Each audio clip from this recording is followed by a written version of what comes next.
ابھی سے تھوڑی دیر پہلے ایک انتہائی بلند پایہ مفکر ہیں ڈاکٹر جاوید غامدی، ان کو سن رہا تھا اسپیشلی، تو وہ کہہ رہے تھے کہ اس عدت کے نکاح کا نہ کوئی قانون کے ساتھ تعلق ہے، نہ کوئی آئین کے ساتھ تعلق ہے، نہ اس کی کسی تشریح کی ضرورت ہے۔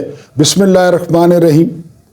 میرا نام محمود نیادی ہے اینڈ السلام علیکم ورحمۃ اللہ وبرکاتہ۔ آج عمران خان اور بشرا بی بی کو 7 سال قید وہ سنا دی گئی۔ یہ ایک پس منظر ہے۔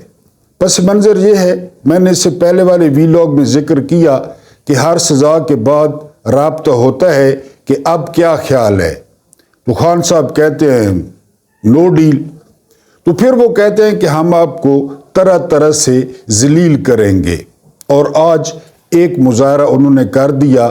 شاید اسلامی تاریخ میں آپ نے اس نوعیت کا کوئی کیس دیکھا ہو جو آج پاکستان نے دیکھا، اسلامی تاریخ میں شاید ہی کوئی ایسا موقع آیا ہو۔ بہرحال یہ آج پاکستانی عدالتوں نے ریکارڈ قائم کر دیا، اور میں درخواست کروں گا حکومت پاکستان سے کہ وہ جج ابو الحسنات محمد بشیر اور یہ قدرت اللہ صاحب، ان کے نام جو ہے وہ لازمی نوبل پرائز کے لیے اقوام متحدہ کو بھیجے، کیونکہ جس تیز رفتاری کے ساتھ انہوں نے کیس چلایا اور انہوں نے فیصلہ کیا، تو نوبل پرائز فار جسٹس وہ ان کا حق بنتا ہے۔ 16 گھنٹے 15 گھنٹے سماعتیں کرنا رات کو اس سردی میں۔ ایک اور ویلاگ میں عرض کیا تھا کہ ان میں کوئی غیرت نام کی اگر چیز ہوتی، یہ پریشر لے سکتے، تو یہ پوسٹنگ کیوں لیتے ہیں؟ پھر جب پریشر برداشت نہیں کر سکتے تو پھر یہ پوسٹوں پہ کیوں بیٹھتے ہیں؟ ابھی 2 دن پہلے لاہور ہائی کورٹ کے ایک جسٹس صاحب ہیں، انہوں نے استعفیٰ دیا ہے، اور استعفے میں انہوں نے جو اقبال کی شعر لکھے ہیں، نظم لکھی ہے، کمال کر دیا ہے، جس کا لب لباب یہ تھا کہ آزاد کا جہان اور ہے اور غلاموں کا جہان اور ہے۔ اس کا لب لباب یہ تھا کہ میں غلامی نہیں کر سکتا۔ تو یہ جج، یہ کسی کے کہنے پر فیصلے کرنے والے، یہ طاقتوروں کے سامنے پیچھے سے دھوتی اٹھانے والے، کمزوروں کے سامنے آگے سے دھوتی اٹھانے والے، تو سمجھ نہیں آتی کہ یہ عہدے کیوں لیتے ہیں، یہ ان عہدوں پر کیوں بیٹھے ہیں، اور یہ 25 کروڑ عوام کے ٹکڑوں پر پلتے ہیں، ان کے ٹیکس پر پلتے ہیں، اور بات کسی اور کی مانتے ہیں۔ تو خان صاحب کو بار بار کہا گیا کہ ہم آپ کو ذلیل کریں گے، لیکن یہ بات کہنے والے یہ نہیں جانتے کہ ذلیل کرنا اور عزت دینا یہ کسی اور کا کام ہے، یہ عہدوں کا کام نہیں ہے، یہ طاقت کا کام نہیں ہے۔ قرآن واضح طور پہ فیصلہ کر چکا ہے کہ ہم جسے چاہتے ہیں عزت دیتے ہیں اور جسے چاہتے ہیں ذلیل کرتے ہیں۔ یہ خدا اور ابلیس کا مقابلہ تھا، شریعت اور ابلیس کا مقابلہ تھا، غیرت اور بغیرتی کا مقابلہ تھا، لیکن آج کل پاکستان میں غیرت جو ہے وہ ہار رہی ہے اور بغیرتی جیت رہی ہے۔ پاکستان میں آج کل ابلیس جیت رہا ہے، چاہے وہ عورتوں کو اٹھانا ہو، عورتوں کو ریپ کی دھمکیاں دینی ہو، اور اس قسم کے فیصلے کرنے ہوں یا کروانے ہوں، تو ابلیس آج کل وہ جیت رہا ہے، اور ابلیس کی پارٹی پاکستان میں آج کل پہلے نمبر پہ ہے۔ عمران خان نے فیصلے کے بعد کہا ہے کہ وہ جیل میں مر جائیں گے لیکن ڈیل نہیں کریں گے، اور یہی وہ فکرہ ہے جو برچے کی طرح جو ہے وہ سینوں میں لگتا ہے۔ اور یہ بھی عمران خان نے کہا کہ ایک غلام کو امپورٹ کیا گیا ہے، اب اس سے غلامی کروائی جائے گی۔ شریف خاندان کے لیے غلامی کون سا مسئلہ ہے؟ وہ ہیں ہی غلام، وہ ہیں ہی پیداوار جنرل جیلانی کی، جنرل ضیاء کی۔ انہوں نے جنرل ضیاء کے بوٹ صاف کیے، انہوں نے ضیاء کی جو ہے نا وہ گولف کٹ اٹھائی، انہوں نے جنرل ضیاء کے گھر، جنرل جیلانی کے گھر سریے لگائے، تو وہ تو پیدائشی غلام ہیں، ان کو مال سے غرض ہے، ان کو مال ملتا رہے، جس طرح وہ